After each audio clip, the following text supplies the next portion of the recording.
So my topic today is the sky's the limit. Because it is. Regardless of our circumstances, regardless of where we find ourselves in life, that's just the truth of who we are. And so I thought that I would just share a little bit about that. Then I had to laugh. Because remember I used to talk about how when you pick a topic, immediately the universe just whaps you upside the head with a 2x4? Okay, so I decide that I am going to speak about unlimited abundance, prosperity, joy, and then wham! My week has been so challenging. I'm not even going to go into the details. It has been a very dark week. Let me summarize it like this. Even my watch ran out of batteries. I don't think I need to say anything else. I was getting a message. So, what I came to realize is that when I'm talking about living in abundance and living with no limits, it's not because everything is going well. I am so blessed because this week went south. Because what I realized is that we are living in abundance. We are living with no limits, even when things are dark. Even when we're going through the muck and the mire. As a matter of fact, we really can't say that we live in a world of no limits unless we can say it when we are walking through the darkness, when we are walking through life's challenges. A lot of times, when you hear a talk about abundance or prosperity or good times or living in joy, it's out there. Do this and you're going to live in prosperity. If you vision it right, if you journal it right, if you think it right, if you squint and hold your mouth right, you will live in prosperity and abundance. If you get it spiritually correct, your unlimited future is in front of you. That's not it. And I'm not telling you anything you don't know. That's not it. The truth of it is that we are unlimited now. We live in a world of abundance now, even in the midst of challenging and difficult and heartbreaking times. We don't have to wait for anything. We just need to step into the truth of who we are. Even in the midst of tough times, we always have the option to live in a spirit of joy and abundance and optimism and hope. God help us, we don't want to wait until things are working out. Because a lot of times they don't. Frequently they don't. When I was younger, before I was married, before I had kids, I had a friend who said, there are 3 important areas in your life. And one of them is always going wrong. There's your apartment, there's your job, and there's your relationship. Only 2 of them can ever be going well. That is a spiritual rule. I guess when you're 23, that's one of life's spiritual rules. So we cannot wait until everything is going well because it's just not going to happen. I've been listening to a series of lectures by Wayne Dyer. Who here likes him? I like Wayne Dyer. He did a series of lectures in Maui, which is the place I want to go listen to a lecture, in 2014 called Divine Love. Has anybody heard those lectures? It's just a series of lectures, Wayne Dyer talking to several thousand people about divine love. In his lectures, he talks about the power of the I am. Just sit with that for a minute. The power of the I am. We all know that passage in Exodus where Moses approaches a bush which is burning but is not consumed. And out of it comes a voice telling Moses that he is going to save the Israelites. Now, if I were Moses, I'm not sure I would ask the next question. I would go, oh my God, this bush is burning, it's not consumed, but there's a lot to worry about. But Moses instead focuses on, well, the Israelites are going to ask me your name. What is it? Okay, so God says, my name is I am. I am the I am. Think about that. Giving himself a name that is limited would have made him smaller than he is.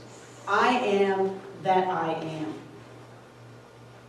The I am includes all of reality. It includes all of physical reality. It includes all of energetic reality, spiritual reality. It includes us. It includes you and it includes me. We are all part of the great I am. We are all part of the great one. As Dr. King taught, we can never travel beyond the arms of the divine. So the first lesson in realizing that we are unlimited is that we are part of the great power. We are never separated from it. We never travel far at all from the arms of the divine. All of creation is emanating from the source, including us, from that single point of power which animates everything and everybody, including us. So what does this mean? Well, the first thing it says to me is that you have to be careful what you say. Words have power. You have to pick your words carefully. We say, I am, fill in the blank, about 100 million times a day, don't we? How you doing? Oh, I'm exhausted. I'm tired. I'm sad. I'm hungry. Whoa! Think about that. When you are using the words, I am, you are invoking the divine essence, your God nature. So let's think about the words we use. How are you? I am great. I am unlimited. The energy changes when you are careful with thinking about your essence, how you are, what I am in this very moment. You want to get past your limitations? The first step is remembering who and what you are. In his lectures, Wayne Dyer says the first thing he does every morning, God knows if this is true, but he says it and I liked it, is he sits and he just sits in the I am. He just realizes who he is, who his essence is, what power animates every molecule of his being before he starts his day. I am going to spend my day knowing that I am the great I am. You just feel the energy shift? That's who we all are. So try that. Instead of getting up and saying, I've got this to do, I've got that to do, I'm behind. Spend 3 minutes and realize who and what you are. It's a powerful thing. And it's really that simple. You don't have to be smarter. You don't have to be richer or thinner or better. You are part of the great I am as you are, just like Asha sang. Thomas Merton said, I have the immense joy of being man, a member of a race in which God himself became incarnate, as if the sorrows and stupidities of the human condition could overwhelm me, now that I realize what we all are. And if only everyone could realize this, but it cannot be explained. There is no way of telling people that they are all walking around shining like the sun. You are. Just imagine yourself and everyone around you shining like the sun. That is the truth of who you are. The other thing Wayne Dyer talked about that I liked was he was talking about that book by Eben Alexander, Proof of Heaven. Has anybody read that book? About the neurosurgeon. He had a stroke or some horrible medical event. He died. He was in a coma for 7 days and then he came back. And what he talked about was what he learned, what he saw, what he experienced on the other side, which just dramatically changed his life and many other lives from reading that book.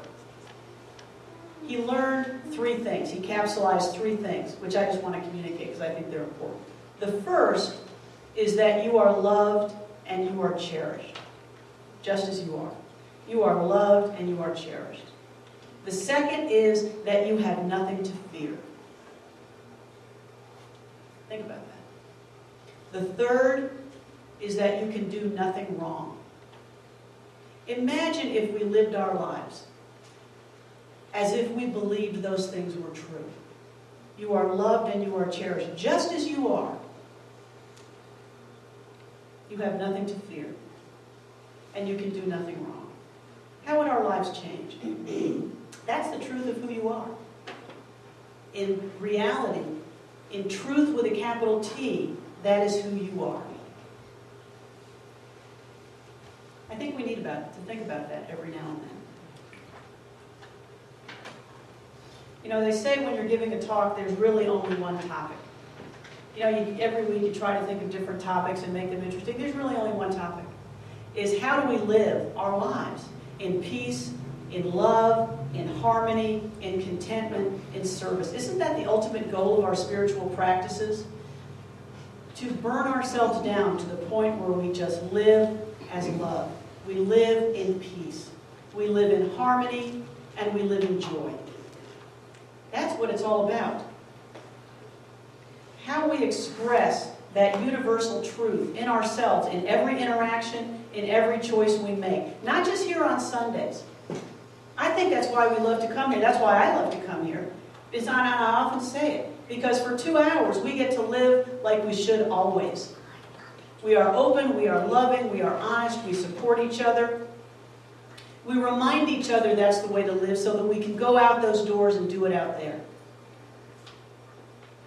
It's like Maria said, it's just another gush of spiritual energy so that we remind ourselves how we are here to live. But here's what happens. Life gets in the way. It just does. I'm reminded of the story of, and I think I've told this story before, the yogi who's up on a mountain because as a young man he decided that he was angry. He was just way too angry. So he decided he was going to gain enlightenment and stop being angry. So he spends years up on the mountain all by himself, meditating, praying, and getting enlightened. So he finally realizes he has handled his anger. So he says, I'm going to go down the mountain and teach everybody how I have mastered anger. So he heads down the mountain, he runs into a group of people, and he says, I have mastered anger. And they say, that's great! How did you do it? I meditated and I prayed. No, really, tell me, how did you do it? That's not enough. What did you do? I meditated and I prayed. Now, come on. Seriously, what did you do? I meditated and I prayed and I'm not angry! Okay. Well, what happened? He came down from the mountain and he ran into actual people. Yeah. So that is, what was his mistake? He just came down and decided to engage. Our challenge is to maintain that inner peace when we meet those people who say, come on now, how'd you do it? Okay, I'm going to remain peaceful. The other day, I was fussing at my kids, Nick and Catherine. And this is what happens when you bring your kids to One World. I warn you against it. Because I'm just fussing at them about doing something, and I'm fussing. And finally, Catherine looks at me and says, Mom, find your center.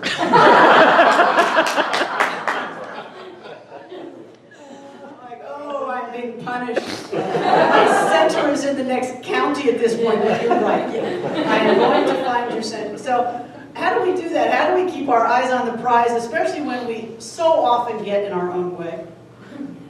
Well, I ran across a book which I want to share with you. It is by a guy named Gay Hendricks, and it's called The Big Leap: Conquer Your Hidden Fear and Take Life to the Next Level.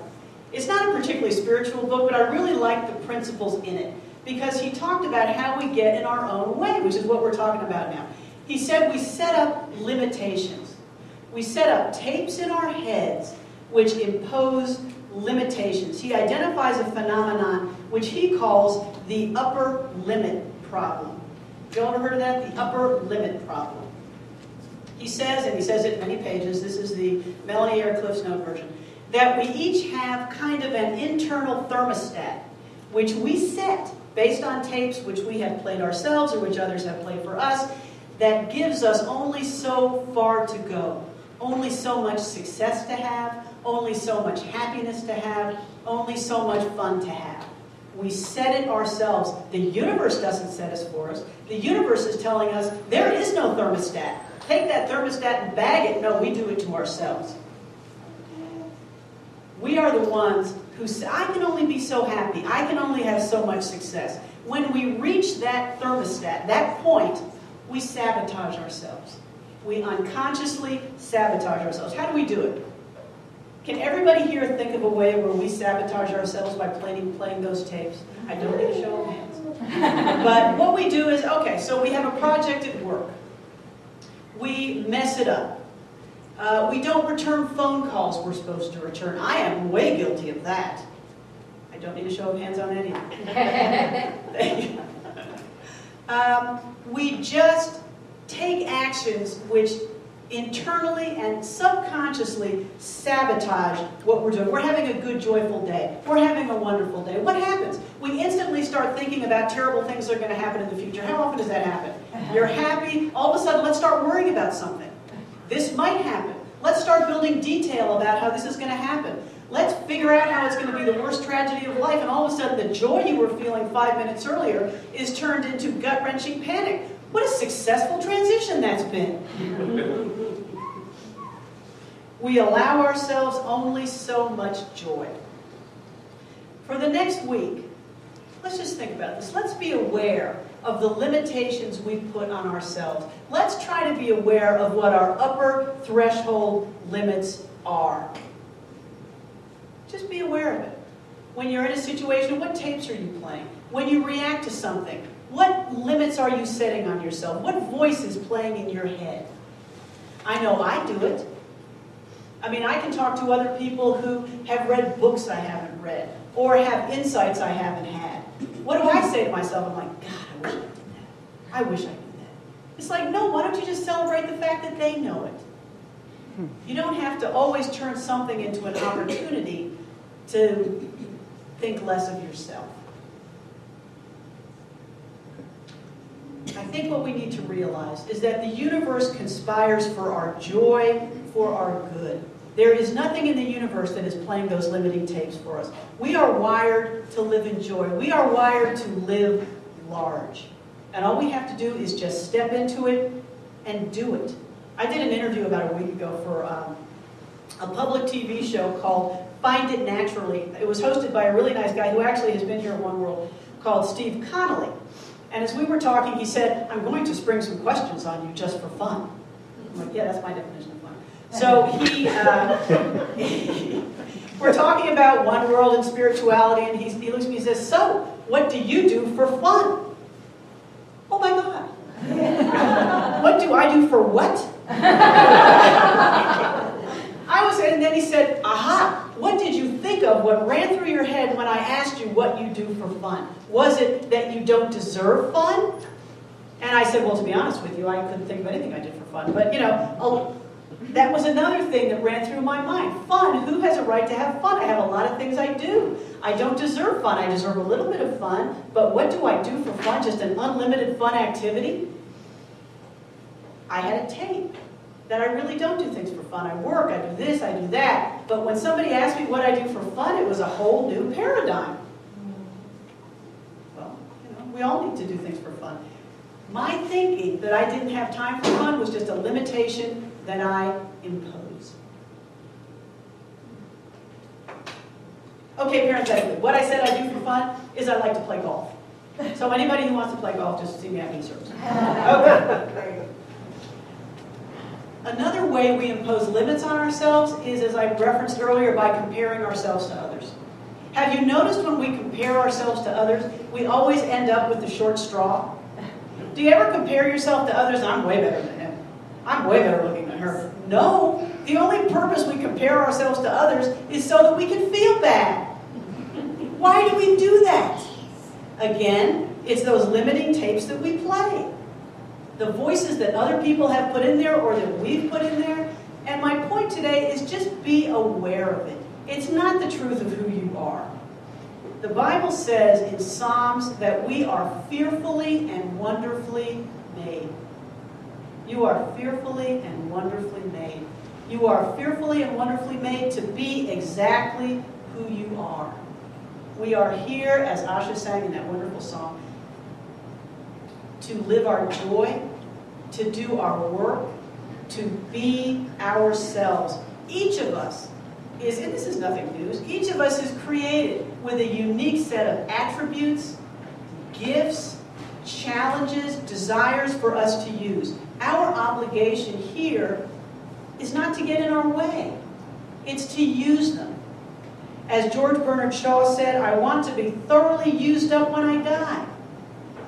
I'll leave it all on the field. That's our challenge, is to think about the limits we impose on ourselves and realize that we are doing it for no reason. We don't have to do it. You rejoice in living your joy, fulfilling what you were here to do. Do you ever notice how happy children are when they play? They don't worry. They don't stress about whether they're building it right, about whether they're coloring inside the lines. They are living their joy. And that's what we are here to do, even as adults. Even when we know that life is tough, that life is challenging, that we have challenges and crises. We are unlimited when we live from our hearts, when we live what we are here to do with joy, fully and creatively. Rumi wrote, "Everyone has been made for some particular work, and the desire for that work has been put into every heart." If you examine your heart, you know what you love to do. And it doesn't have to be something you get paid for 40 hours a week. But there is something that you are here to do, that you love doing, that you love providing, that brings you joy, that brings you fulfillment. That is the tragedy, is to leave our songs unsung, to leave our dances undanced, to not do what is our joy here to do because of these limitations, because of our fears, because of the tapes that we have been playing in our own minds. We are here to bring our own gifts to the world in all our humanness, just as we are now. We can be old, we can be overweight, we can be not too bright. It doesn't matter. No one else can bring your gifts to this world. That's what we need to remember. That's what we need to teach our children. You can't be anyone else. What is it they say? You can't be someone else because the job is already taken? Yeah. Rabbi Meshulam Zusha of Hanipol, I love these quotes, was a great Hasidic scholar of the late 18th century. The story goes, lying on his deathbed, Reb Zusia was very upset and he was crying, tears just streaming down his face. His students asked with great concern, "Reb Zusia, why are you upset? Why are you crying? Are you afraid that when you die, you will be asked why you were not more like Moses?" Reb Zusia replied, "I am not afraid that the Holy One will ask me, Zusia, why were you not more like Moses? I am afraid that the Holy One will ask me, Zusia, why were you not more like Zusia?" We are here to live fully, creatively, and lovingly as ourselves. The universe is conspiring to help us to do that. We get in our own way. And our challenge is to be aware of how we do that. This week, let's be aware of the tapes we are playing, the limitations, the ceilings, the thermostats we are imposing, and replace them with the truth. That you are part of the great I am. That you are a manifestation of God here on earth. There is nothing limiting you when you live in love, when you live in that truth. Next week, I'm going to start a series on living in love. And we're going to talk about how we do that. When we are in need of support, when life is scary, when we are asked to forgive, when we are living in fear. All the different ways and all the different opportunities we have to show up as love in the world. So I invite you to join us with that. Let's take these thoughts.